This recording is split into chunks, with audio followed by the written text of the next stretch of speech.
अस्सलाम वालेकुम वरहमतुल्लाहि वबरकातुहू। बेली सजनों परदेसियों की हाल चाल सफरीत है। अलास्का दी बैटरी है, न्यू मॉडल आया बैटरी का DC 1600 मॉडल बैटरी है, 12 वोल्ट 103 एम्पेयर और बड़ी फर्स्ट क्लास बैटरी है।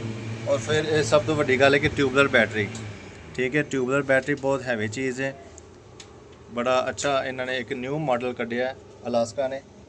और कहते हैं कि डीप साइकिल, यानी कि देखो deep cycle battery, long lasting power, यानी कि ज़्यादा टाइम देने वाली बैटरी है, ठीक है। ज़्यादा टाइम वाली बैटरी है, बैकअप ज़्यादा देगी। तो यह दो बैटरियाँ असी लाइया ने इन्वर्टर के नाल। यह चैक करो, इन्वर्टर है जे 3.6 किलोवाट का इन्वर्टर है, क्राउन कंपनी का, ठीक है।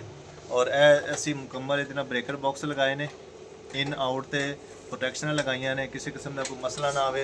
देखो टॉमसन के सारे ब्रेकर लाए ने। और यह सोलर का ब्रेकर हो गया, ठीक है। इतों सोलर की तार आ रही है और बकायदा सारे इस तरह प्रॉपर ऊपर डैक पट्टी चढ़ाई है। नीचे उतर के भी तो मैं मुकम्मल वीडियो दिखाना वा। यह जरा मैं उत्ते पर छत्ती ते बैठा वा।